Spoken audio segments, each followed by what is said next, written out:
My father has never once in his life begged for anything. I need you to understand that before the rest of this makes sense. Not because he's proud in the ordinary way. He'll tell you that pride is a liability in command, and he learned that early. Not because he thinks asking is weakness. He's told me more than once that the inability to ask for help is how men get people killed. That good officers ask. That good officers know the limits of what they can do alone. He begged because there was nothing else left. And because his son was sick, and because he would have gotten on his knees in that doorway in front of a man he didn't respect and felt nothing about it except necessary. And that is the measure of the distance between who my father is and who my father is willing to become for the people he loves. Those two people are not so far apart as you might think. That's the whole story. His name is Robert Ellis Nadia, which is not exactly a secret, but which he was not using at the time. He was using Robert Ellis, the first two names, which is a thing you can do legally and which let him rent a small apartment in a city neither of us is from without being, let me find the right word, recognized. A 4-star general, even a retired one, even one who stepped back from public life with a deliberateness that other men in that position rarely manage, carries a specific weight in a room. He didn't want that weight. He wanted a kitchen and a second bedroom and a lease in a city with a children's hospital that his son's oncologist had recommended. And he wanted to have those things quietly, as a man who had a sick child. Not as a decorated officer who had a sick child, because those two things happen in different rooms and he'd had enough of the decorated officer room to last the rest of his life. My mother died 14 months before all of this. I'm telling you that now because it belongs in the portrait of my father. Not because it explains what he did, but because it changes the texture of everything. My mother's name was Adaiz, and she and my father had been married for 33 years, and the marriage was the real thing, the kind where the two people have become so threaded together over decades, that when one of them goes you cannot separate the surviving person from the shape of what's missing. My mother was the person who knew all of my father's inside things. She was the one who could tell, from how he held his shoulders when he came in the door, whether the day had been a hard one, and she was the one he talked to at night about the decisions that kept him awake, and she was the first person he looked for in any room when something happened. Good or bad, the first face he looked for was hers. When she died, of a stroke, quickly, in the spring, he became for a while a man who looked for a face that wasn't there. I don't think he's recovered from it, not fully, and I don't know if the word recovered is right for what happens when a person like my father loses a person like my mother. I think what he's done is found a way to carry it that lets him still be in the world, and the carrying runs through Eli, through the need to be present for a 12-year-old who also lost his mother, and who is also sick, and who needs his father to be there and functional, and reading him books about deep-sea creatures. Grief doesn't get put down when there's still a person who needs you. My father knows this. He's built his life around it. That's who showed up at Dennis Falk's door. A man who was carrying my mother, and carrying Eli, and who had, in the service of all of that, put down everything else.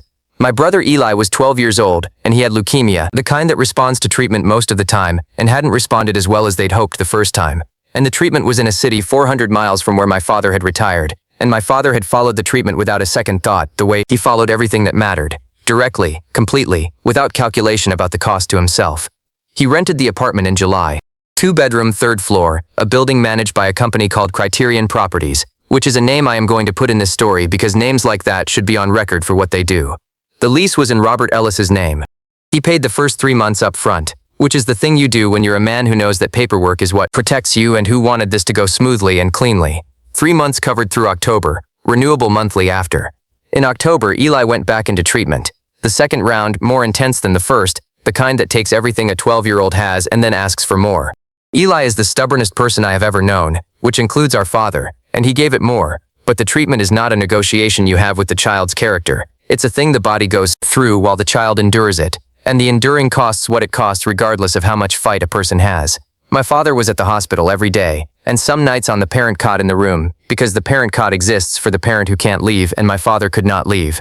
My father was at the hospital every day. He was sleeping at the hospital some nights, on the parent cot in the room, the way parents do, the way that is both the most ordinary thing and the most profound thing a person can do, choosing the cot in a hospital room over any bed elsewhere because the alternative is being somewhere your child isn't.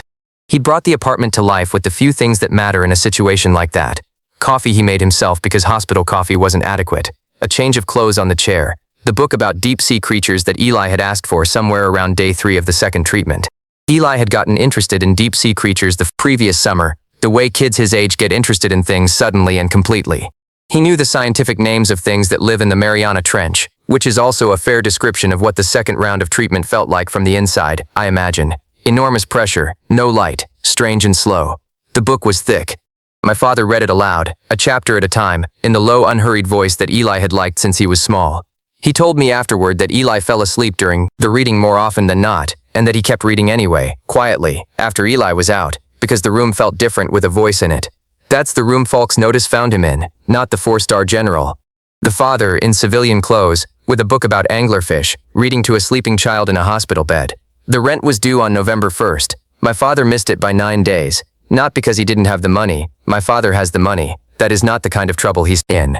But because he was sitting with his son during the worst week of the treatment and the lease renewal paperwork was in a pile on the kitchen table of an apartment he hadn't slept in 6 days, and November 1st came and went while he was watching a nurse adjust the drip on his son's 4 and couldn't do anything except hold Eli's hand and tell him it was going to be okay. Which may or may not have been true and was the only thing he had to offer. On November 10th, the Criterion Properties representative came to the apartment. My father was there. He'd come back for a few hours to sleep, the first real sleep in nearly a week. He answered the door in civilian clothes, no rank insignia, no indication of who he was beyond a tired man in his 60s who had clearly been through something recent and hard. The Criterion representative was a man named Dennis Falk, and Falk told my father that the rent was 9 days overdue, that the late fee had applied, that the terms of the lease allowed for an eviction notice to be filed beginning at 10 days, and that unless payment was received that day, the notice would go out. My father asked for 1 more week. He said his son was sick and he'd been at the hospital, and he would have the rent and the late fee sorted by the end of the week. He just needed 1 more week. He wasn't performing humility. He was being honest, directly and simply, the way he talks. And honesty in my father sounds like a request made by a man who understands that the other person can say no and is asking anyway. Falk said he'd need authorization from the Criterion main office. My father said please.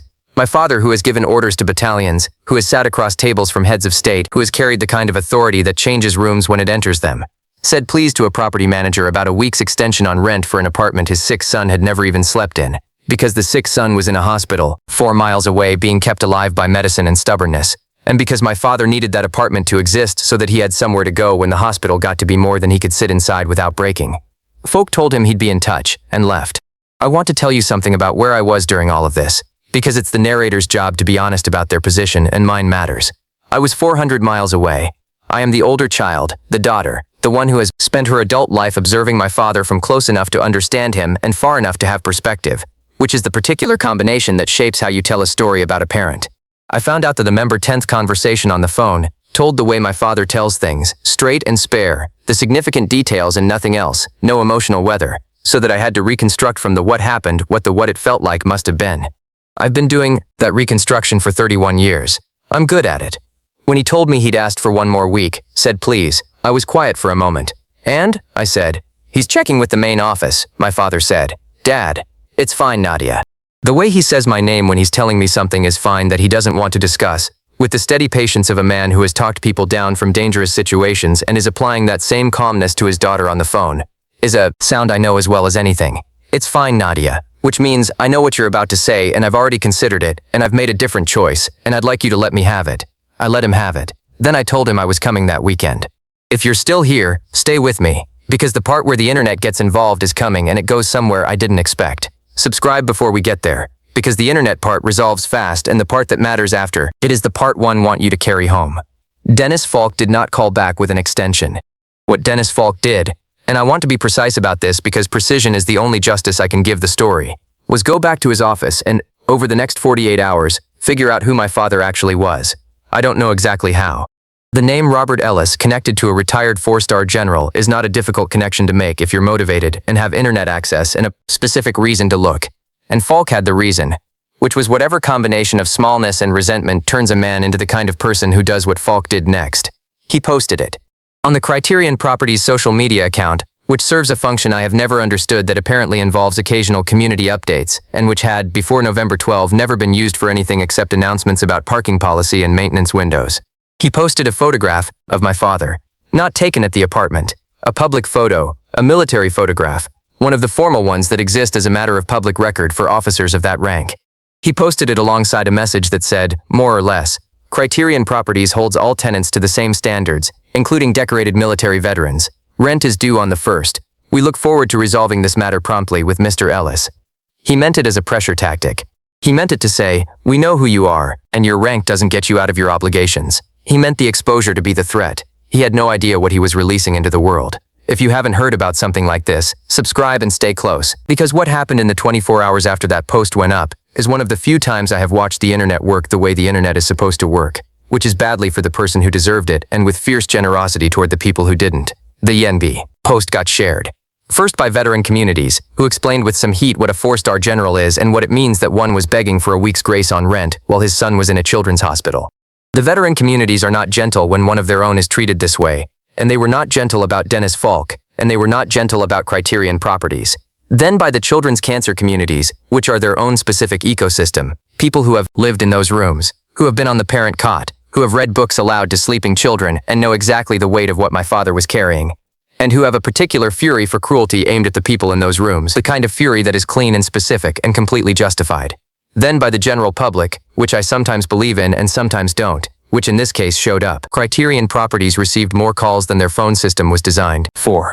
The company's social media accounts, which had been a sleepy parking lot announcement operation before November 12, became briefly the most visited company social media in the region, mostly from people who had found creative ways to express that they would never rent from Criterion Properties. Dennis Falk's LinkedIn, which I understand he had made private by the afternoon of November 13th but not quickly enough, received a volume of attention that I was told about secondhand by my cousin and will not detail here. The regional news picked it up. The national news picked it up from the regional news. For about 36 hours my father's face, the formal military photograph, the one Falk had used, was being shared by people who were using it to say the opposite of what Falk had intended, which was not this man owes us rent but this man deserves better than this, and here is what he has done for this country. I watched it happen from my apartment, 400 miles away, and I felt something complicated that I don't have a clean word for, relief and protectiveness and a grief-adjacent thing, because the story that was going around was true but it was also mine, and my father's, and Eli's, and my mother's, and I hadn't chosen to release it, and it was out in the world regardless. My father didn't look at any of it, he was at the hospital. Here is what I want to tell you about my father during the 24 hours the story was everywhere. He was at the hospital. He was sitting next to Eli's bed. He was reading to Eli from a book about deep-sea creatures that Eli had requested, not because Eli was particularly interested in deep-sea creatures, but because the book was thick and it gave them something to do with the time that wasn't talking about the treatment. And my father has a reading voice that Eli has liked since he was small, low and even and unhurried, the voice of someone who is not going anywhere. The phone was in his pocket. He answered my calls and not anyone else's, and when I told him what was happening online, he was quiet for a moment, and then he said, "I don't need the internet to deal with Dennis Falk." "I know," I said, "but the internet is dealing with him anyway." Another pause. "How is he?" "He meant Falk?" "No. He never meant Falk. Not for a single second in any of this. He meant Eli." "He's doing okay," I said, because that's what we were saying that week, and it was approximately true. "Good," my father said. "Come soon." I came the next morning. I took the first train I could get on, and I came to the apartment building before I went to the hospital, because I'd promised to check on the apartment and because there were things my father had left there that he didn't know people had left for him. I stood on those steps for a while. There were flowers, not one arrangement, many, left by people who had seen the story and had found the building's address and had brought things.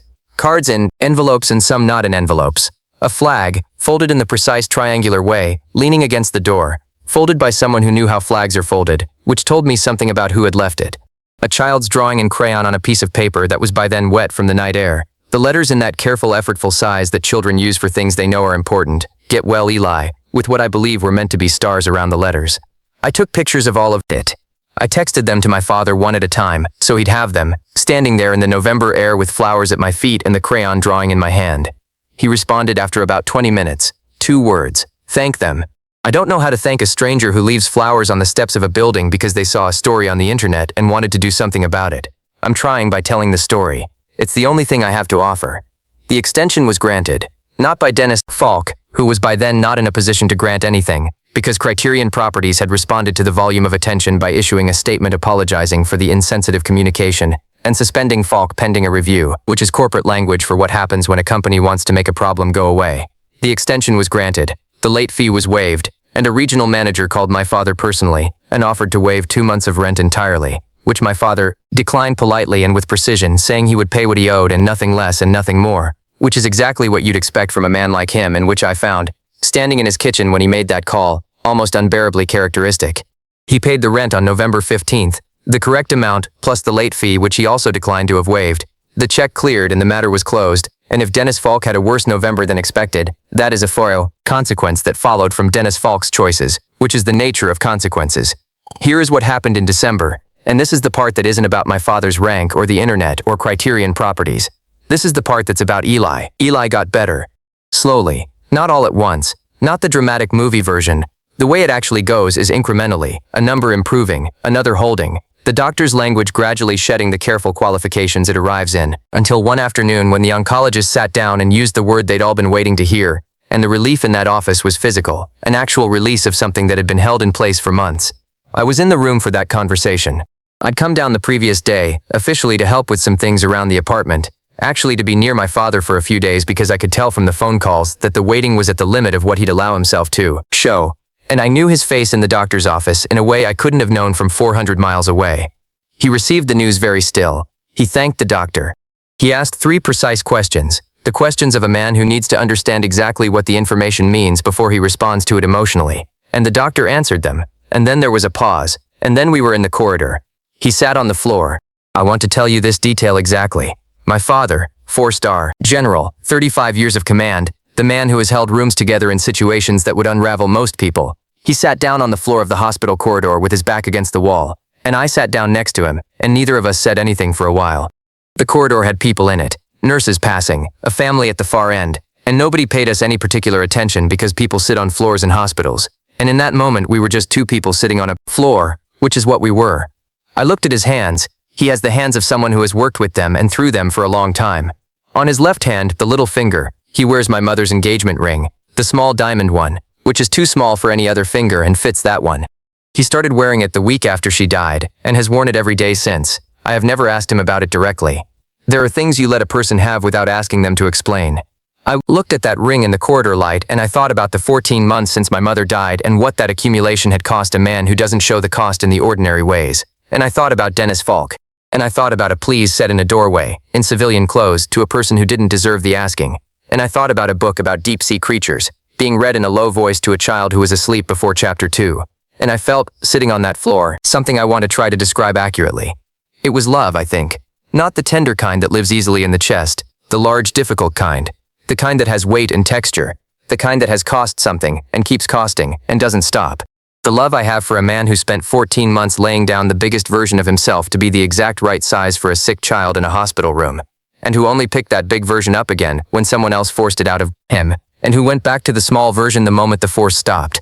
That kind of love. Hey, I said, eventually. Hey, he said. He's going to be fine, I said. Yeah, my father said. He is. He looked at his hands. He looked at the ring. Your mother would have liked to see this. She knows, I said. Which is a thing I believe and am not going to defend or explain. Because some things are yours to believe and nobody else's to adjudicate. My father nodded. And we sat on the floor a little longer. And then we got up and we went back into Eli's room, where Eli was asking about lunch. I looked at that ring, on the floor of the hospital corridor, and I thought about what the 14 months since my mother died had cost my father, the specific, impossible accumulation of it, the grief, and Eli getting sick, and the move, and the apartment, and Dennis Falk, and the 9 days of rent, and the pleas, and what it had required of a man who had spent 35 years being the person the room called on when everything was hardest. He'd put all of it down. The rank, the authority, the officer's way of moving through difficulty. He'd put all of it on the kitchen table in an apartment in a city he'd moved to for his child. And he'd become, for 14 months, just a father. Just a man in his 60s with a sick son and an engagement ring on his little finger, and no interest in being anything grander than the person Eli needed in the room. And then Dennis Falk had made him pick it up again. One letter to the right address, one call that my father chose not to make, would have ended it. But my father made the choice he made, which was to ask for a week and say please, and let whatever happened happen, because he had decided who he was going to be in this season of his life and he was going to be that person even when it cost him. I think about that choice a lot.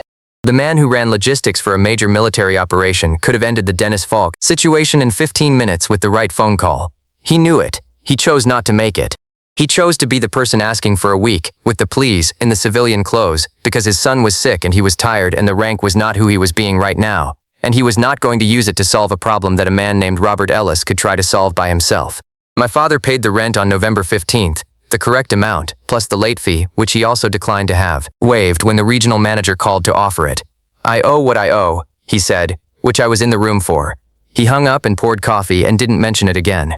The late fee was a number that Criterion Properties had correctly charged him under the terms of a lease he'd signed, and my father pays what he owes, and the fact that Criterion Properties had publicly shamed him in the interim didn't change what he owed.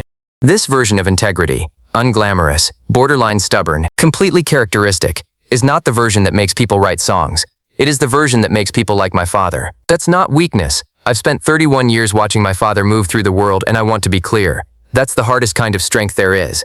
The strength to not use the thing you have. The strength to be small when you're capable of being large, because small is the right size for this moment and for this child.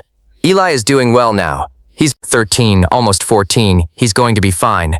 The doctors are using remission with a confidence that I've chosen to receive as the gift it is, rather than hedge against, because there is a point at which hedging becomes its own kind of harm, and I've passed it. He's back in school.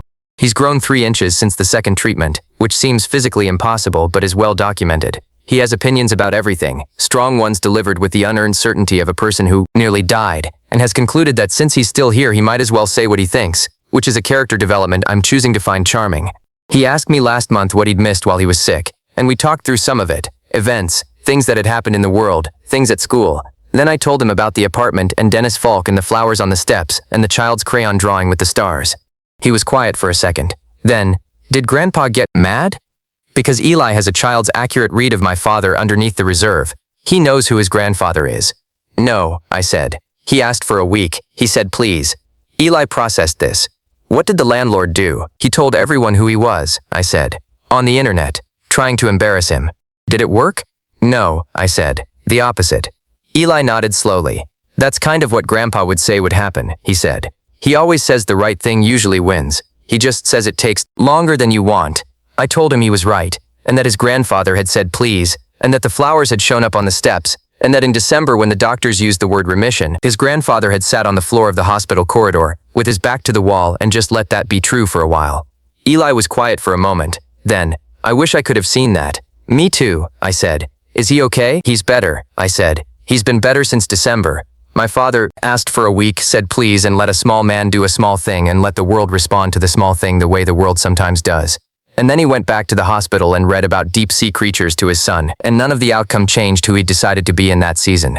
The ring stayed on his finger. The rank stayed on the table. And in December, in the corridor outside his son's room, he sat on the floor with his back to the wall and received good news with the full weight of a man who has been on the floor before and knows the difference between a floor you sit on to grieve and a floor you sit on because your legs stopped holding you up in the best possible way. Here's what I want to say, and it's the only lesson I have to offer from all of this.